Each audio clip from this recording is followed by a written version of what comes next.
$88 silver. That's where we are right now as I'm recording this. Western spot at 88.50. Futures at 88. Shanghai spot came in at 86 before they closed for Lunar New Year.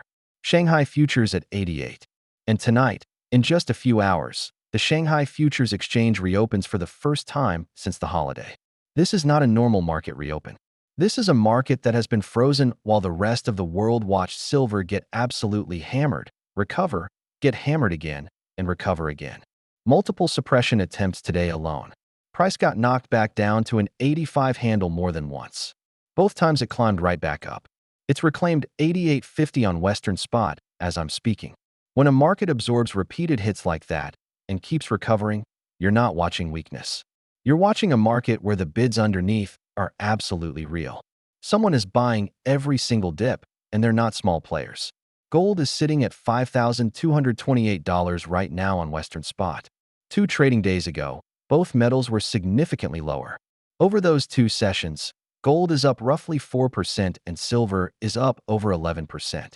Bitcoin over that same window is down. That's a capital rotation in real time. Money is moving out of speculative digital assets and into hard assets at a pace we haven't seen in years. This is not random. This is not retail panic buying. This is institutional money making a decision about what survives, what's coming next. Now I want to be very clear about something because this matters for anyone trying to understand how price structure actually works in commodity markets. What I'm about to explain is strictly educational. This is not a signal, not advice, not a call to action. This is for people learning how resistance zones and body closes work in real-time markets. We've been talking about the resistance zone between $87.20 and $89. Silver is inside that zone right now. We have not yet seen an hourly body close above 89. That's a technical fact. Camping inside a resistance zone without forcing through it gives shorts time to reload their positions. What this market needs, if the bull case is going to play out the way the fundamentals suggest, is a decisive close above 89. Not a wick, not a momentary spike that gets rejected. A body close that confirms the zone is no longer overhead resistance. If that happens, $90 is the next structural level. Then 92. And the door opens for continuation toward levels we haven't seen since that spike to 120 in late January. Until that close happens, the zone is still doing its job.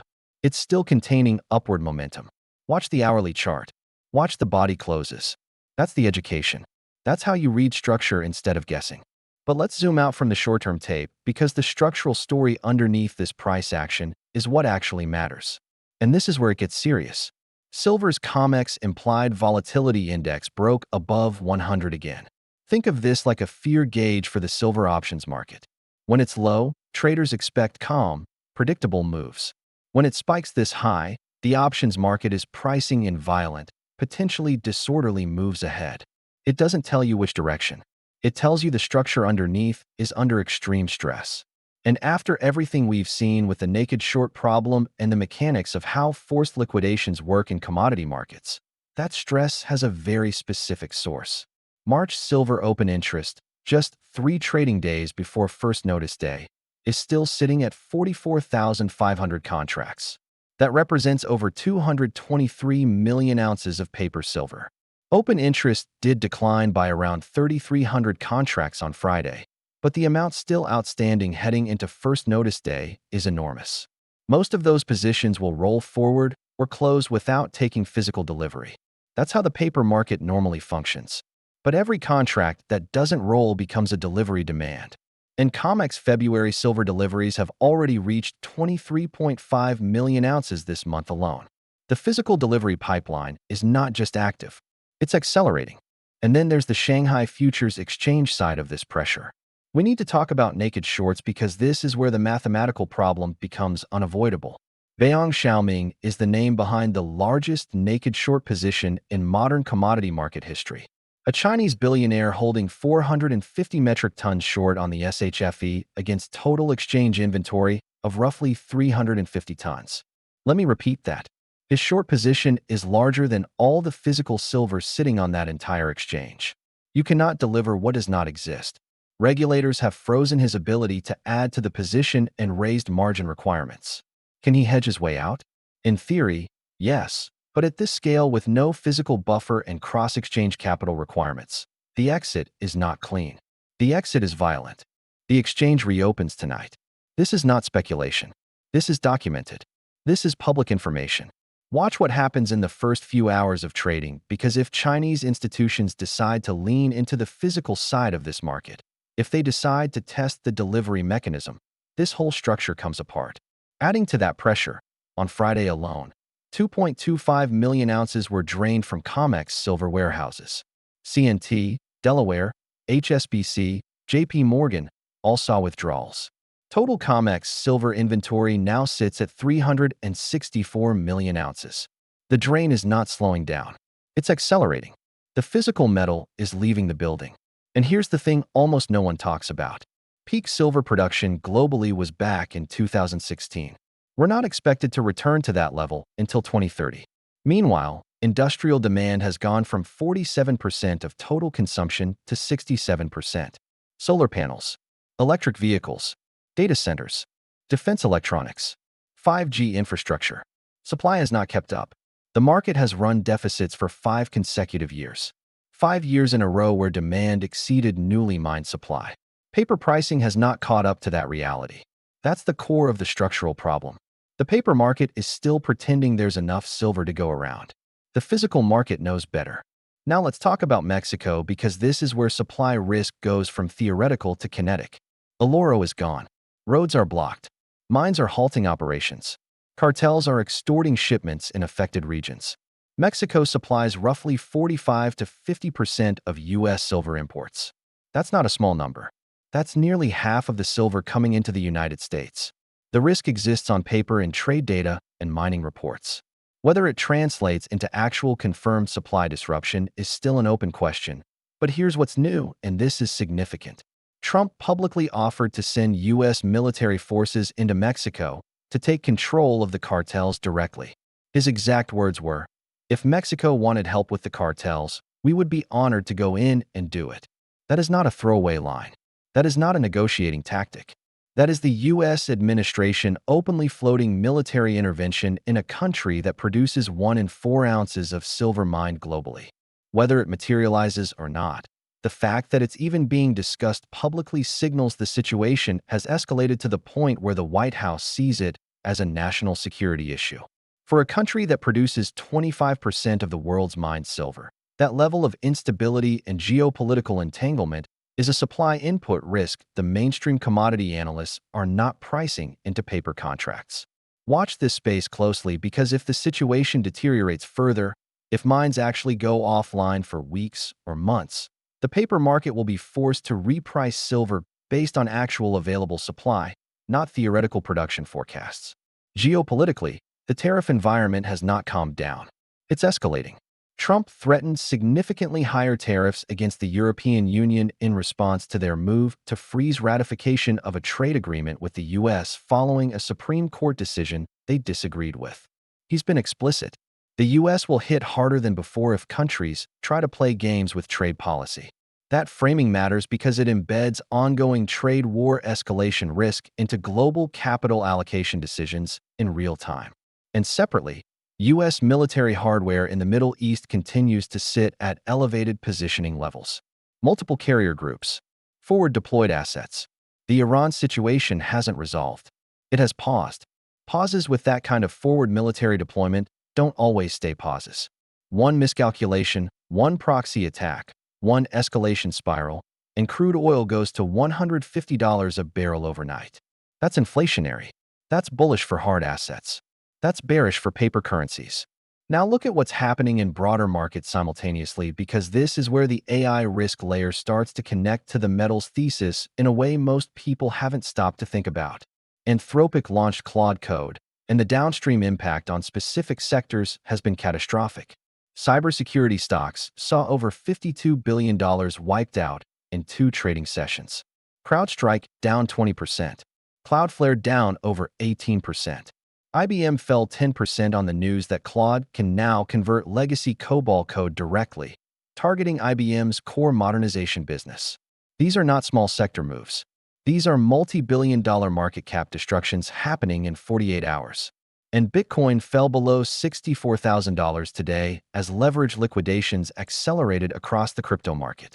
This matters for the metals narrative because of where capital is going instead. Gold added over $500 billion to its market cap in a single hour earlier today. Silver added roughly $130 billion in the same window. When paper assets, equities, and crypto are under pressure and hard assets are simultaneously surging, you are watching a live capital allocation decision being made at institutional scale. The smart money is leaving. And then there's the AI economic risk layer, and this one connects to the metals thesis in a way that should terrify anyone paying attention. AI is not failing. It is working, but it is working faster than the traditional labor economy can adjust. White-collar workers represent roughly half of U.S. employment. The top 20% of income earners drive over 60% of total consumer spending. If AI tools systematically reduce the cost of tasks historically performed by high-income cognitive workers, software development, security analysis, legal document review, accounting, financial analysis, code modernization, and that displacement happens faster than new high-income roles are created, you get a wage-based contraction that feeds back into housing demand, credit availability, and government tax revenue simultaneously. That's not a prediction. That's a logical sequence worth tracking very carefully. This is not a guarantee of total economic collapse, but it is a structural risk that puts more pressure on the dollar, more pressure on fiscal deficits, more pressure on central banks to print, and more demand for assets that don't carry counterparty risk. That is the exact environment metals are designed to outperform in. The displacement loop works like this. AI improves. Companies cut labor costs. Consumer spending weakens because fewer people have high incomes. Companies protect profit margins by buying more AI to replace even more workers. It's deflationary for labor income and inflationary for hard assets. You don't have to believe that scenario plays out in full to recognize that major investors are pricing in that possibility right now. The capital flows are saying it plainly. Mathematical certainty. Meanwhile, Chinese investors have been buying gold ETFs at a pace the World Gold Council described as historic. Chinese gold ETF holdings rose 52% between late August 2025 and the end of January 2026. That is not retail noise. That is not small speculators buying fractional shares on mobile apps. That is institutional and retail capital in the world's second largest economy moving into gold at a record clip during a period when both geopolitical uncertainty and domestic economic questions are elevated. And the gold-to-silver ratio, the GSR, after being stuck between 80 and 100 for years, dropped all the way down to 44 to 1 when silver spiked to $120 on January 26th. We're now back around 60 to 1. That ratio compression from 100 down to 44 and now stabilizing in the low 60s tells you something fundamental has changed in how silver is behaving relative to gold. It is no longer the chronic laggard it was for most of the past decade. Silver is starting to act like the monetary metal it actually is, not just an industrial commodity. Now, the honest case for caution, because that's what real analysis requires. The COMEX implied volatility spike cuts both ways. High volatility means the market is pricing violent moves in either direction, not just up. A coordinated intervention by large institutional players, or a liquidity crisis event in another asset class that forces liquidations across the board could push silver back sharply in the short term, even if the structural thesis remains completely intact. Shanghai reopening tonight could open with more caution than the physical demand signal suggests. If Chinese institutions assess the price gap that formed during their holiday absence and decide to be measured in their response instead of aggressive, we could see sideways consolidation instead of an immediate breakout.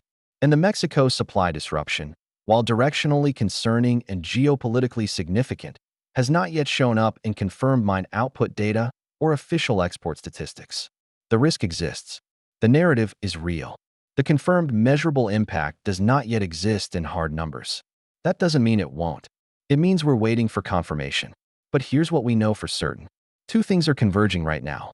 A physical silver market that is structurally tighter than the paper price reflects, with documented supply pressure from Mexico, active COMEX delivery demand, warehouse drains accelerating week after week, and a Shanghai futures exchange reopening tonight into a significant price gap, with forced short covering on the clock.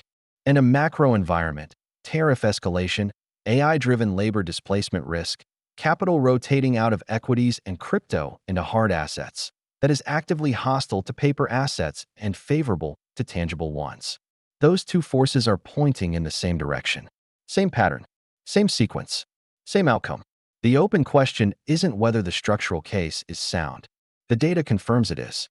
The open question is whether tonight's Shanghai opening confirms what the physical market is already pricing in. That data will be available in a few hours. You can verify it yourself. Check the Shanghai Futures Exchange opening prices. Check the volume.